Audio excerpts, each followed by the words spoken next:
Escolhe tu. Eu. Quem quer que escolha. Eles falam de filmes. Tu escolhes tu.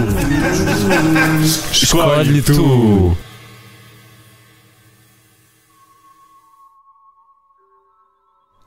Vejam, em plenas cores estonteantes, com mais variedade que um saco de Skittles. Deslumbrem-se com um ecrã mais largo que o rabo da vossa tia. Entrem no Planeta Proibido. E agora uma mensagem de Roberto Robô. Se não falar em português, estou à vossa disposição em 187 outras línguas, em conjunto com os seus vários dialetos e sublínguas. Mas ele não tinha uma voz assim. Eu sei, mas isto é Roberto Robô, não é? É o Robbie the Robot. Não, eu fiz o Roberto Robô, não o Robbie the Robot. Pois é. Então qual é o filme, Tiago? O Diário de Anne Frank. Tem piada porque é o... Não tem. Não tem. O filme que nós vamos falar hoje é uma aventura estonteante da MGM. Colorida com bastantes lápis de cera. E no maravilhoso CinemaScope. Uau! Um filme que está no topo da cadeia alimentar dos filmes de ficção científica de Hollywood dos anos 50. Esse grande boom do sci-fi. Pois é verdade. E um filme que me encantou, sem mais não, quando eu vi pela primeira vez, quando tinha 16 anos. Ou seja, não o vi quando era uma criança autêntica, mas... Tu ainda és uma criancinha. Somos todos. Todos nós temos uma criança dentro de nós. E esta é a mensagem para hoje. Adeus. É tão bom ser pequenino. Ter Já pai, chega, Rui, ter já mãe, chega. ter avós. Não mais. Ter esperança no Não. destino. Não. E ter quem goste de nós. Fernando Pessoa. Estás de castigo. Vai para o teu quarto. Bolas, Ricardo Reis. Mas estavas a dizer sim, que te encantou muito o filme. É. Acho que foi o primeiro filme de ficção científica dos anos 50 que eu vi. Não sabia bem o que é que havia de esperar. Se calhar estava à espera de ser aborrecido. E a cada passo estava cada vez mais dentro do mistério que o filme me apresentava. Ok. Com criaturas fantásticas. E onde encontrá-las? Um planeta fantástico e um robô que parecia a Bimbi que eu tinha na cozinha, basicamente. Coitado do Robbie the Robot. Eu gosto de ti, Robbie. Não, ele também gosta de ti. Não leves a mal. Ele está-me a dizer que Eu ele sei. gosta de ti. Mas então nunca mais viste o filme? Não, eu acho que há aqui uma dúvida. Uma dúvida? Uma dúvida. Uma dúvida. Isto passou de labrego para espanhol. Una dúvida. Pero yo tengo una dúvida. ¿Tienes una dúvida? Carlitos. Carlitos, rei. Manolito. Tienes una dúvida, Doraemon. A dúvida é que eu não tenho a certeza se revi este filme na universidade ou não. Mas, de qualquer das maneiras, nunca deixei de ter um lugarzito no meu coração muito especial para este filme. E após o ter revisto desta vez, continuo a ter esse lugar e... Continuas a adorar o filme. Continuo a adorar o filme. Muito bem. Uma opinião que eu sei que não é partilhada por ti. Mais ou menos. Eu acho que o filme tem o seu charme. Vai ser a primeira vez que vamos discordar. Choque! Guerra! Porrada! Mas basicamente eu acho que é uma peça de museu muito gira. Hello, I'm Gene Siskel from the Chicago Tribune. And I'm Roger Evans from Chicago Sun-Times. Isto antes de ele ter perdido a voz. Mas eu gosto muito, para já, do monólogo inicial. Na última década do século XXI, as pessoas foram de foguetão à Lua. Uau, o quê? Uau, o quê? Pois que eles não sabiam que em 69 não podiam prever. Nem que o Leslie Nielsen ia ser uma grande estrela de comédia. É isso. Eu também gostava de perguntar isso. Quando tu viste o filme, não tinhas já visto todos os filmes, as comédias? Já. A mim foi estranho. Foi estranho, claro. Não conheces... Ele vai-me fazer rimas. Não conheço o Leslie... Apesar dele ser sempre um ator muito sério, e é daí que vem a comédia. Ou pelo menos nos bons filmes de paródia que ele fez, ele era sempre o straight man. Eu acho que Onde é que para a polícia é uma grande comédia. Estava a pensar mais no Aeroplano, por acaso lembro-me mais dele do Aeroplano do que do... Eu revi os dois há pouco tempo, mas o Onde é que para a polícia é daqueles em que eu me escangalho mesmo a rir. Mesmo que tenha lá o O.J. Simpson, eu escangalho-me a rir. Police Squad, Eu acho que já tivemos esta conversa. Já vi um episódio, já vi ok. um ou 2 episódios. Ok. São 6, eu sei, Ok. tenho que ver os outros. 2 deles realizados pelo Joe Dante. Olha, que engraçado. Mas sim, mas foi estranho porque a primeira vez que vi este filme foi há uns anos, acho que ainda foi durante o secundário. E foi estranho porque Leslie Nielsen porque lá está, porque ele teve uma carreira como ator secundário sério, ou de ator de filmes série B sério, mas hoje em dia toda a gente se recorda dos filmes Da segunda carreira que ele teve. Da segunda carreira dele, que foi completamente uma história inacreditável. E sim, de facto é estranho vê-lo como um papel sério, o homem viril e macho que vai tomar conta da única mulher daquele planeta. Eu gosto como o filme aproveita isso, já agora. É um bocado sexista. Ela dá os beijinhos a todos. Não sei se não terá sido. Se calhar não foi bem conseguido, mas acho que não foi com uma posição 100% sexista de esta é uma mulher, vamos aí girar. Posição?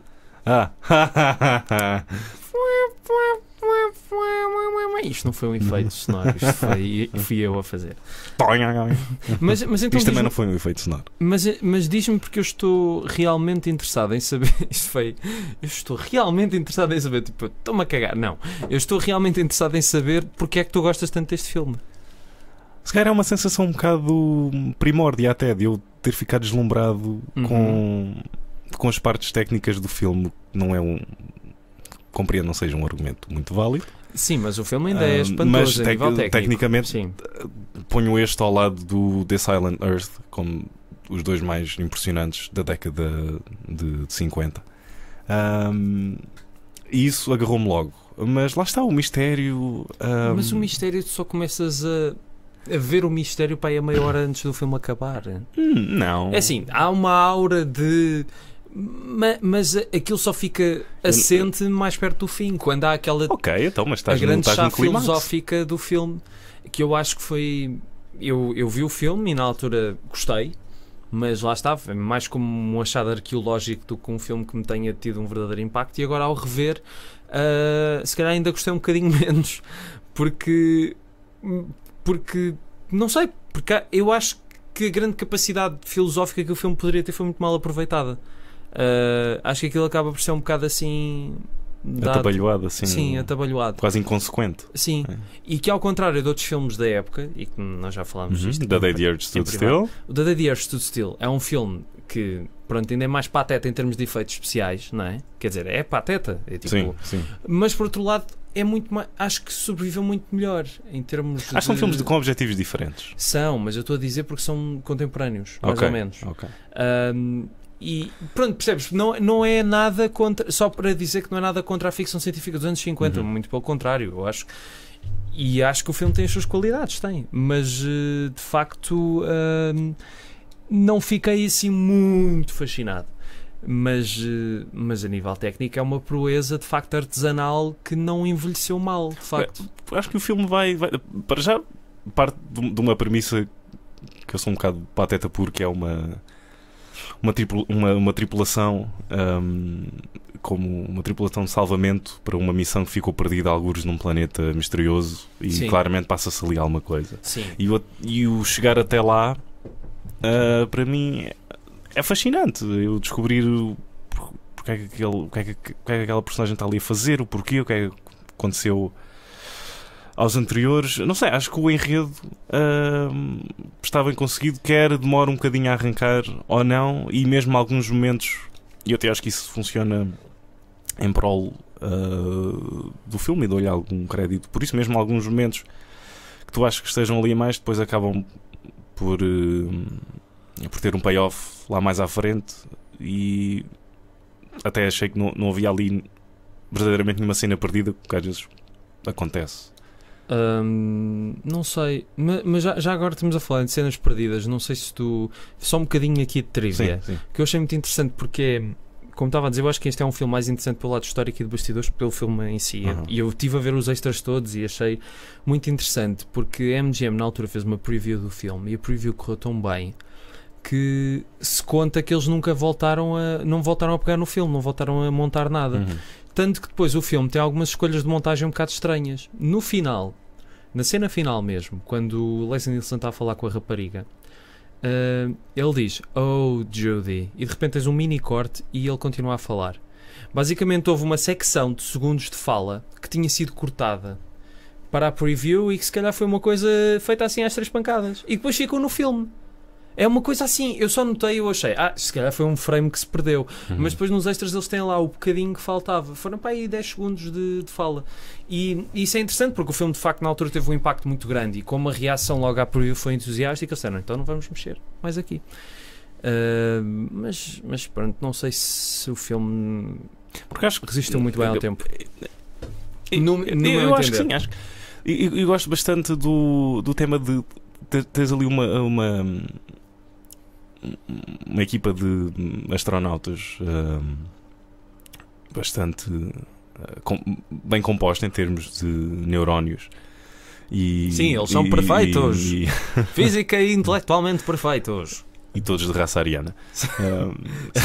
E apesar de virem da última década do século XXI ou século XXII, é preciso dizer que têm todos penteados a anos 50 do século XX. Não é? Com brilhantina. Sim, exatamente. Assim, que no espaço ia dar um jeitão. Mas acho que tens um filme em CinemaScope e tens uma equipa que viajou de tão longe para ir a um planeta tão fantástico como este, a como viagem Altair, tem de ser compensada de qualquer maneira. E depois não é? o Mistérios baseia-se numa coisa tão pequena que está dentro de nós do subconsciente. Eu achei isso Mas isso devia ter sido fascinante. mais bem explorado, sabes? Eu sinto que tipo, para já a cena de ele não saber o que é o id. Eles são assim tão avançados, não sabem o que é o id. Eu até acreditei nisso. Não sei, essa ideia é genial. O gimmick do twist, o gimmick do twist, eu falo, aquilo que eles engendram para o final da trama é de facto bastante interessante. Tenho a pena que não tenha sido bem, tipo a ideia do fim de uma civilização que tinha chegado ao patamar máximo em que iriam rejeitar a instrumentação por completo e depois ser destruída por algo que estava dentro deles desde sempre e que está dentro do ser vivo, neste caso. Eu não sei se era essa a intenção do filme, se calhar eu é que estou a defendê-lo demasiado aqui, mas eu acreditei por completo nessa ignorância deles próprios, não saberem o que era o id, ou pelo menos tentarem negar, e depois de todo esse... É que, sabem tanto de ciência. Mas lá está, falta essa componente. Eles não sabiam as suas origens e foi essa... Foi esse... Não, eu não estou a dizer os extraterrestres. Estou a dizer quando um dos subordinados do Leslie Nielsen vai experimentar a máquina para aumentar a capacidade intelectual, ele diz monsters from the id. E o Leslie Nielsen diz, o que é o id? O id devia ser a expressão antiga que nos anos 50 do século XX usavam para descrever não sei o quê. Mas acho que aí é só a personagem do Leslie Nielsen é que não sabia o que era o id. E eles já tinham tentado justificar isso com o facto de ele não ser... Mas ele é capitão. Bem, um capitão não precisa de cérebro. Só de músculos. É um bocado fascista. E depois aquela coisa que é não podes andar ele para a rapariga, não podes andar aí vestida, não sei o que, assim, com tantos homens à volta. Pois, isso é mesmo muito progressista. Mas o robô é incrível, de facto. Eu até tenho pena dele, porque ele vai acabar a vida dele com um problema de costas enorme. Ele anda assim, tem umas bolhas nas pernas. Ele já tem bolhas nas pernas, o que não é nada bom. Não, mas eu gosto muito do Robbie. Ficou na pop culture. E o próprio agora, pegando no episódio anterior, o próprio Joe Dante utilizou bastantes vezes e tornou-se tipo um cúmplice. Não só o Joe Dante, mas toda a gente. Aliás, o próprio produtor, um ano depois, para aproveitar o Robbie the Robot e o custo dele, decidiu fazer um outro filme muito mais pequeno em orçamento, que é o The Invisible Boy, que eu chegaste a ver? Não cheguei a ver. Vi alguns avisos para espera aí, calma lá aí, que não é preciso ver o The Invisible Boy. Pois não, há filmes tão mais interessantes para ver. Mas é assim, eu acho que há determinados filmes que E eu gostei do filme. O problema foi, eu li muita coisa. Aí a obra-prima da filme, uma das maiores obras de arte, a da ficção científica. Aí, pá, aí. Não é. Tipo, é um bom filme. É um filme bonzinho. Vá. É um filme, para mim, é um filme bonzinho. Lá está, acho que o espetáculo consegue meter um nevoeiro à volta do filme e depois quando sopras. Mas o problema é esse. É que o cinema não é só. Claro, mas e é que nós discordamos. Eu acho que o filme tem mais para além desse nevoeiro e não é São Sebastião. São Sebastião da Pedreira. Porque lá está o conceito do filme de Deus e criação e amor e posse e... Não, essas concessões de amor e posse são só concessões e noções datadas do período em que o filme foi feito. Pronto, não, acho que não, isso não envelheceu bem. Mas percebe-se que aquilo... Quando tens o tigre que já não o reconhece porque ela aceitou o amor do Leslie Nielsen, acho que não é só uma concessão. Não, mas isso não é só por isso. É porque o tigre foi influenciado pelo monstro do Id. Sim. Pronto, ou seja, é o amor do pai. Mas porque ela já não era... Já não pertencia só ao pai. Eu sei, mas lá está, não é o tigre. Olha, vou deixar de te amar, pumba. Não, sim. É a influência do pai. Exatamente. Ou seja, temos aqui uma espécie de complexo de Electra também. Ao contrário, o complexo do pai da Electra. E depois outra coisa também. Na cena em que ela está na piscina a tomar uma banhoca. Eu já sei o que é que vais dizer.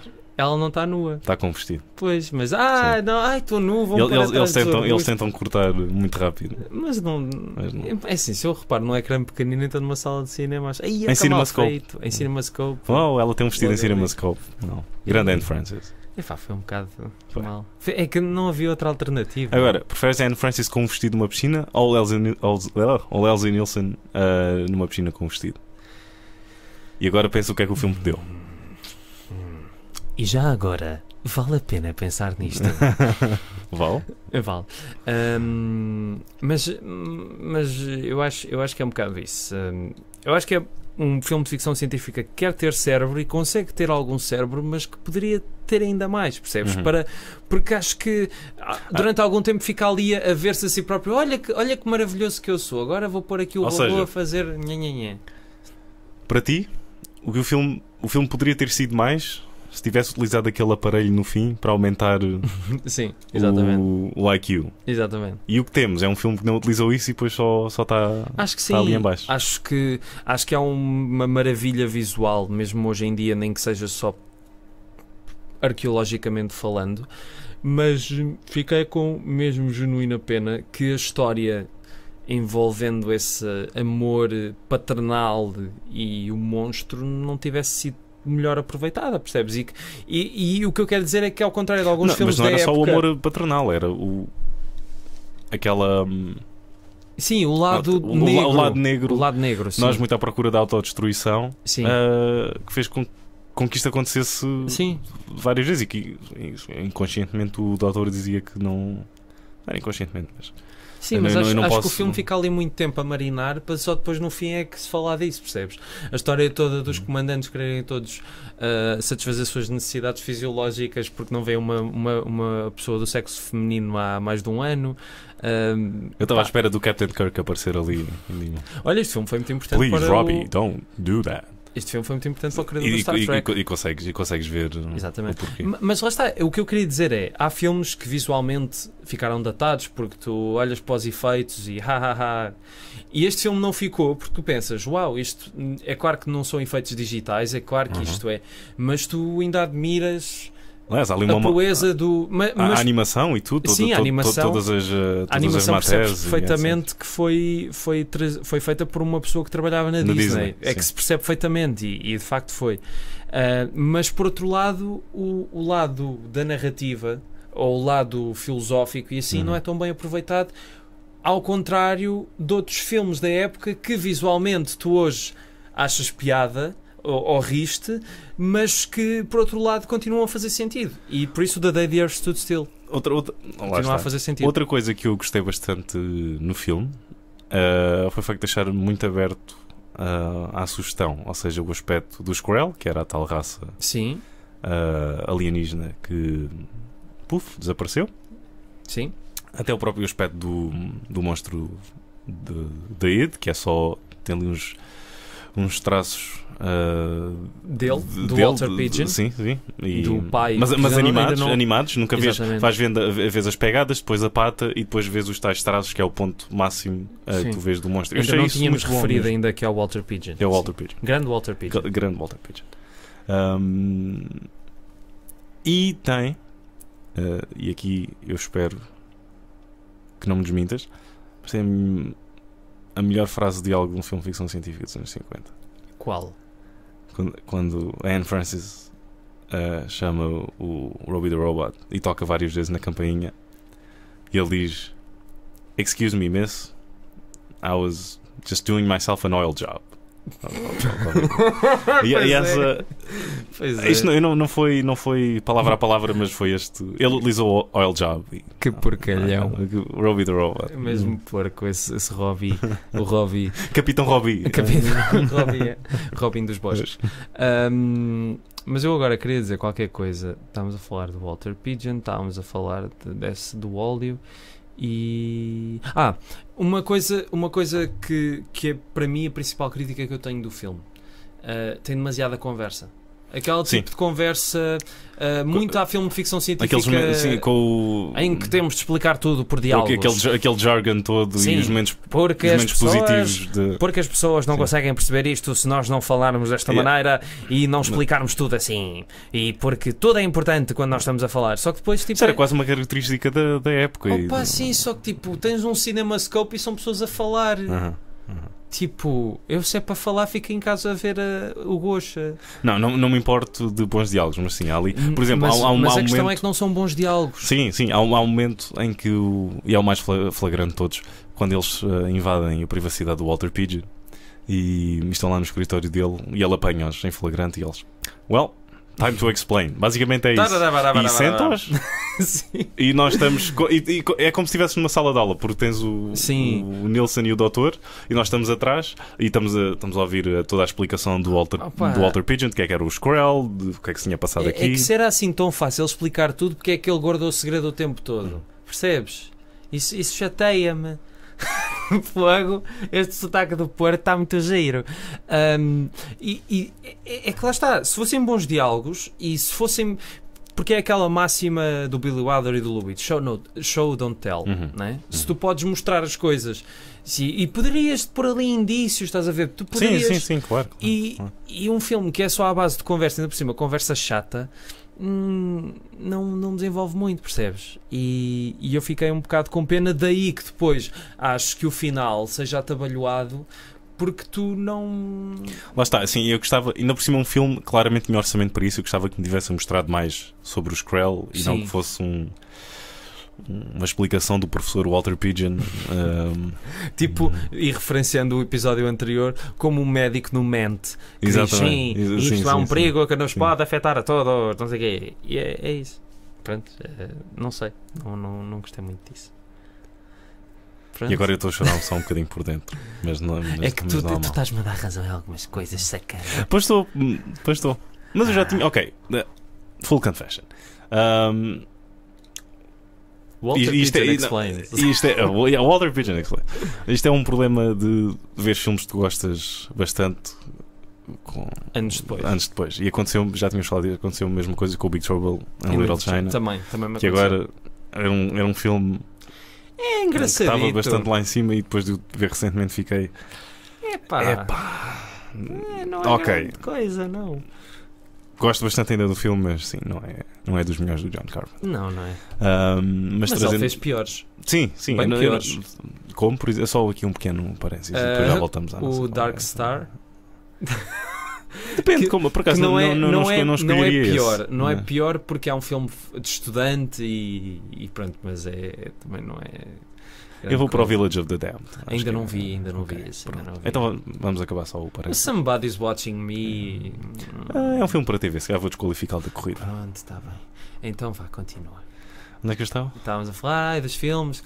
Sim, é agora eu dar-te razão em algumas coisas, sim, e agora eu perceber o que é um diálogo, que para explicar. Portanto, obviamente, quando vi o filme pela primeira vez, não fazia a mínima ideia qual é que era a função só estava a seguir a história. E Sim. para mim aquilo era um dispositivo normal. É que o filme filme dar já essa é informação. curto, percebes? Sim, sim. E mesmo sendo curto, tu aproveitas o teu tempo para meter as pessoas a ouvir pessoas a falar e sem dizerem nada de especial, porque não tem nada a ver com o ser a falar. Há muitos filmes que eu adoro que são só pessoas a falar. Olha, há um filme que é o My Dinner with Andre, não sei se já viste. Sim, não vi ainda, mas... Esse filme são só duas pessoas a falar o tempo todo, mas a conversa é ótima. Sim, claro. Filmes baseados em peças de teatro. Agora, quando tens uma conversa super científica, super rebuscada o tempo todo, eu vou tomar um cafezinho. Mas lá está, acho que não é só isso que o filme tem, e por isso é que queria dar aquele exemplo daquela bolachinha do Robbie the Robot a dizer Oil Job. Porque achei tipo, o filme. Mas então. é uma bolachinha com creme. Vou. Nem estava à espera dessa muito agora. Muito bem, yay. Mas um tema... Não. Vai, não, traz isso cá para fora. Vai, Rui. Traz isso cá para fora, Rui. Vai. Não, eu acho que um dos grandes temas do filme está à volta dos perigos da busca pela perfeição. Sim. E daquilo a que eles chamavam na altura ter o papel de Deus. Sim. Vamos ser Deus. Frankenstein, vamos ser Deus. Estamos a fazer de Deus. It's alive. It's alive. Olha, esse filme sobreviveu muito bem. Tem 80 anos e eu adoro esse filme. E a sequela. E a sequela ainda sobreviveu melhor. Sobreviveu, que é um filmaço. De uma hora. De uma hora. Amigos, não é preciso. Um Frankenstein de 3 horas e meia. Pode não ter nada a ver com o livro. Mas ias a dizer. E a falar na banda sonora. Sim.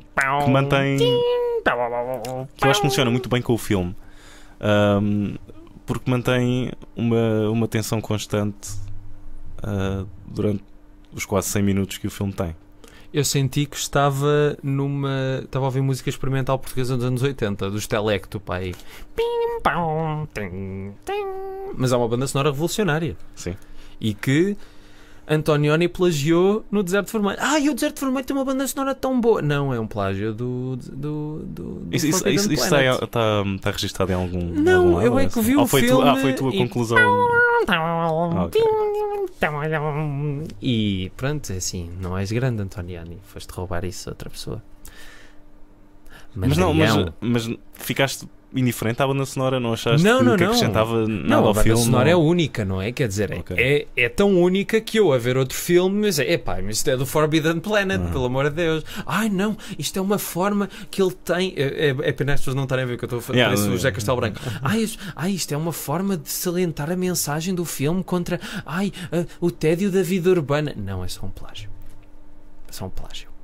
E aqui fica a opinião bastante impopular de Rui Alves de Sousa. Mas o Eclipse é um grande filme, falando do Antonioni. Sim. Mas o Deserto Vermelho não é. E é assim, e se o Forbidden Planet envelheceu mal, o Deserto Vermelho envelheceu pior que todas as avós do planeta juntas. Algumas não envelheceram nada mal. Não, se calhar a Jane Fonda tirava aquelas plásticas, se calhar estava melhor sem plásticas. O que é que estamos a falar? Não sei, já estás em plásticas de Estamos Jane a falar Forbidden Planet, banda sonora. Banda sonora, exatamente. E tens mais alguma coisa a acrescentar em relação à banda sonora? Não. Pronto. Então Tens mais alguma coisa a acrescentar sobre o filme? Tenho. Ok. Estou a ver aqui. Houve uma frase do filme que eu achei que é outra daquelas tomadas de pessoas do futuro muito distante que tem uma mentalidade dos anos 50 do século XX, que é: todos temos monstros no subconsciente e por isso temos leis e religião. Pois se não fosse isso, nós éramos todos uma camada de malucos que estavam a matar-se uns aos outros, não é? É porque nunca se fez isso ao longo da história, nem por causa de leis, nem por causa da religião, porque é a religião que dá o motor à Deixa estar, mas tens um robô engraçado. Tem. Eu não sei se é bom dizer que o Robbie acaba. É quando ele lançou o seu álbum pop. É o Robbie. que o Robbie acaba por ser a melhor personagem do filme e aquela que as pessoas se lembram. É o melhor ator do filme. Não. Não é. Não, Walter Pidgeon. Sabes o que é que eu acho piada? É que nos extras do DVD, e acho que do Blu-ray também, o Walter Pidgeon ele apresentava uma série de televisão e diz: isto é o meu novo filme e passa-se no ano 2200 e tal. Então não era na última década do século XX? Isso está um bocado mal. 21, isto está um bocado mal. Mas ias a dizer. Não? Não tens nada. Não tens nada? Não é isso.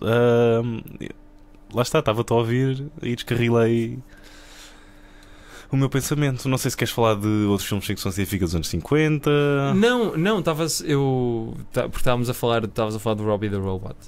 E que de facto foi. Que era o melhor, sim, o melhor ator no filme. E estamos com um Alzheimer mesmo grande. Isto temos de ir ao médico. Mas que de facto ficou uma figura marcante para a cultura pop. E que influenciou muita coisa. Influenciou Star Trek. E há muitos realizadores que gostam muito deste filme. Lá está, acho que parte de uma memória que eles tiveram de ver isto.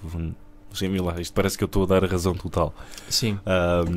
Mas não, acho que é uma memória bastante válida de se ter. Eu próprio partilho. Sim. Não, há muita gente que adora o filme e eu acho tão mal. Não acho. Mas uma coisa, porquê é que no póster o Robbie está a segurar a rapariga? Ele não faz isso no filme. Ias ver o filme. Será que é subentendido dizer o que é que ele teve a fazer enquanto estava a olear? Talvez. Malandro. Mas ias ver o filme com o quê no póster? Tipo, que póster é que chamava mais? O Robbie com a rapariga nos braços ou o Robbie? Não, mas o DVD tem um póster bastante bom. Ela agarrada com o Leslie Nielsen com uma pistola apontada e ao fundo vês o Robbie a segurar o homem. Que é o que acontece. Ele está a segurar. Sim, mas... Ok. Está bem. A não ser que fosse uma mensagem subliminar a dizer que o homem, de facto, era uma mulher dentro de um corpo de um homem e o Robbie estava a levá-lo à sua própria identidade. Basicamente um filme realizado pelo... Ed Wood? Não. Pelo Tyler Perry. Sim. Mas é um filme que fez muito pela imaginação de muitas gerações. Mas é um póster memorável também. É um póster super memorável. E acho que é mais memorável assim do que se fosse o Robbie a preparar o vestido à Anne Francis. Yummy. É verdade, isso é pedofilia ou não? O Robbie com a... Não, ela com todos os... Ela tinha quantos anos? Não, acho que tinha para aí 16 ou 15, pelo menos a personagem. Não é propriamente... Não, porque às tantas aquilo fica um bocado estranho. Eles falam de uma data e depois estão noutra, mas ela só nasceu numa determinada altura, mas a mãe morreu antes dela nascer. Eu às tantas já estava ali baralhado em termos de datas. Não é um bocado estranho para o pai estar ali no meio daquilo tudo? Tenho aqui 20 membros à espera, quase a fazer fila para a minha filha. Não sei. 20 membros? 20 membros? Membros? Membros. Membros? Membros. Membros. Os membros. Os membros. Os membros. Eram os outros membros. Os outros membros. Pois. Ok. Não é preciso estar aí a contar o relógio, podemos... Não, ainda temos os minutinhos. É? Sim. Queres falar mais do quê? Não tenho... Coçar o pescoço, assim. Isso foi um bom momento de rádio. Preencher tempo à descarado. Sim. Não tenho mais nenhuma... Pois não é? Porque acho que o filme é assim um bocado limitado. Não é? Ok, não concordo. Mas vamos andar aqui à batata. Não, mas eu fiquei muito curioso quando tu mandaste esta opção. Porque, sinceramente, eu achei que tu tinhas melhores gostos. Não, estou a usar. Não, mas fiquei sinceramente curioso e agora percebo que de facto o filme teve uma grande importância para ti. Mas há determinados filmes que, ao cresceres, depois mudas um bocado a opinião. A tua opinião manteve-se, piorou um bocadinho. Desculpas, no geral manteve-se. Desculpas as coisas que agora vês que... Sim, sem dúvida. Yeah. Desculpa aqueles diálogos que estávamos a criticar há bocado, porque sei que em cada, sei lá, 10 filmes que eu vi dos anos 50, se calhar 9 vão ter... Toda a ficção científica, dá-me ficção científica. Sim. Só sou o The Blob.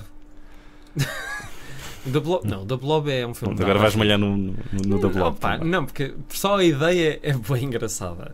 E depois o Steve McQueen a fazer de jovem adolescente ingênuo, que é aquilo que eu acho tão acreditável como eu ser arquiteto paisagista. Porque ele tem todo o ar de ser um jovem ingênuo, não um ar de camionista que já andou à porrada com 10 pessoas naquele dia. Não sei, eu via muitos Steve McQueens no secundário. E então, algum deles era um jovem ingênuo? Não. Era um durão, bullet ali a andar pumba em cima não da senhora, mas das estradas de São Francisco, o carro a saltar e a grande invasão, hein? E outras coisas. E pronto. Mas pronto, não sei se queres acrescentar alguma coisa. Não. É que não sei. Diz-me. E agora isto depois podes cortar, mas... Não vou cortar. Não, depois agora já disse muitas vezes podes cortar. Não. É assim, as pessoas sabem a quantidade de vezes que fez mal para mim. Não, mas é um filme que de facto é uma curiosidade. É uma curiosidade que, para quem gosta genuinamente de cinema, e eu acho que as pessoas que gostam genuinamente de cinema não são aquelas que veem só os grandes filmes que toda a gente sabe que são grandes e que não é preciso ninguém conversar sobre eles porque são grandes, mas descobrir outras coisas que não têm nada a ver com a nossa época, mas que podem ter alguns pontos de contacto e pode ser uma experiência interessante. E eu ponho o filme numa dessas experiências interessantes. E eu digo-te, eu vi o filme há uns anos, no videoclube do Sr. Joaquim, e depois, há pouco tempo, vi-o em DVD e pensei, pá, não gostei assim muito do filme, mas quero ter isto, porque é uma preciosidadezinha e que tem a sua piada. Pronto. Não o ponho assim tão elevada fasquia como tu, mas é um filme que eu acho uma certa piada. Mas sempre que alguém fala e falará no futuro de ficção científica deste período, este filme vai estar sempre lá no topo. Porque já tem um legado muito importante, não é? Quer dizer, não consegues fugir. Mas eu só ouvi falar deste filme acho que isso porque vi muita gente a falar dele. Mas acho que isso é um testamento para o filme, porque não caiu nas areias do tempo por algum motivo. Sim, eu acredito que as pessoas que idolatram este filme não seja só porque outros idolatraram antes, seja porque encontrem nele razões para continuar esse legado. Isso o filme tem todo o direito de ser assim. Espero que seja muito feliz durante muitos anos e pronto, eu só espero é que daqui a 50 anos não venha alguém dizer o Beethoven 6 é que era grande filme. Isso não é? Que é um bocado. Não sei, a Criterion anunciou há pouco tempo que vai lançar. Eles já lançaram o Armageddon, né? E o The Rock. E eu gosto muito dos filmes do Wes Anderson e do Breakfast Club, mas não era preciso, né? Já há milhentas edições desses filmes. A Criterion também não é o end-all be-all de. Pois, entretanto, como já falámos sobre isto muitas vezes em privado, a Criterion já não é a melhor. Já há outras melhores, infelizmente. Quer dizer, felizmente, porque são mais baratas. Coisas que. Uma coisa que me faltou falar. Sim. O filme tem o seu quê de Shakespeare, da Tempestade de Shakespeare, da peça. Eu também li isso em qualquer lado. Eu, por acaso, desconheço a peça. Sim. Não sei se eu também, por isso é que eu li isso em qualquer lado. Pois, mas apesar de não conhecer a peça e olhando para outros trabalhos do autor, que ninguém conhece, obviamente, de facto há aqui alguns pontos de contacto, não só pela história turbulenta entre pai e filha, como também a ligação do desconhecido entre dois mundos desconhecidos quando colidem um com o outro. Tem o seu quê de shakespeariano, digamos assim, não sendo um grande conhecedor para já. E eu agora percebi que tive o tempo todo assim afastado do microfone e que de facto eu achava que este era o som normal, mas vim assim, agora assim e estou com o som mais espetacular. Não faz mal, deixa estar. Seduzir as donas de casa. Quando gostas mais de um filme, isso devia ser um sinal. Quando gostas mais de um filme, estás a falar intensamente para o microfone. Quando gostas menos, podes-te afastar um bocado. Eu adoro Sozinho em Casa 3. Sabes que em 2 episódios seguidos fizemos referências a Sozinho em Casa e Beethoven. Boa. Até parece que gravámos isto no mesmo dia. Mas então vou acrescentar um facto novo. Não gravámos nada no mesmo dia, isso é mentira. O Sozinho em Casa 3 eu vi muitas vezes porque a minha mãe trouxe uma cassete da Alemanha. Trouxe 2, que a minha mãe ia muitas vezes à Alemanha. Trouxe uma para mim de Uma Vida de Inseto, dobrada em alemão, e outra do Sozinho em Casa 3 para a minha irmã, dobrada em alemão. Mit Heinen zu Hausen, 3, Diensthaft. E foi muito giro, percebia perfeitamente o filme. Agora, se fosse. É o 3, tenho pena, porque se fosse o original ou a sequela, a primeira sequela, tinhas ouvido o Joe Pesci em alemão. Sim, e teria ouvido o Donald Trump a ser dobrado em alemão, que ele no segundo aparece. So you Deutschen Pronto. E então Forbidden Planet. Começámos em Forbidden Planet, acabámos em Donald Trump alemão. O que quer dizer que ele vai destruir o nosso planeta. Preparem-se. Portanto, Forbidden Planet, Planeta Proibido. Não sei se é o título em brasileiro. Uma pérola engraçada. Planetão. Planetão. O poderoso Planetão. Proibido. E é isto. Pois. Rapazes e raparigas. Eu sou o Avô Cantigas. Olha, segunda vez em 2 episódios que fomos do Avô Cantigas. Isto não foi mesmo nada gravado no mesmo dia. Não.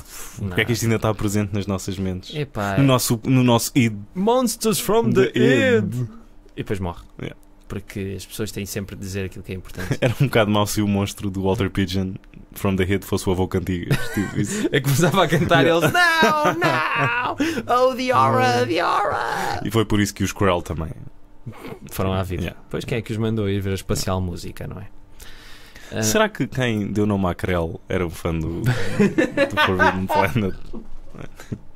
Eu tinha pensado nisso, de facto. Mas Avô Cantigas tem um grande álbum chamado Histórias do Corpo Humano. Aconselho-te a ouvir, anos 80. Aquilo parece techno. Há muitas histórias do corpo humano que eu não quero contar. Ou que não quero ouvir. Do Avô Cantigas.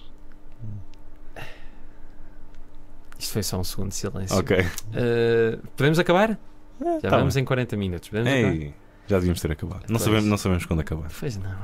Depois vamos acabar agora. Tá 1, 2, 3 e adeus. Tchau. Posso? Foi muito seco. Foi? Então vá. Não, tá Mais bom, tá fofinho. Beijinhos. Adeus. Vá. Gostamos de você. Posso? Por favor, voltem. Então vá. Com licença. Escolhe tu. Quem quer que escolha, eles falam de filmes. Tu escolhes tu.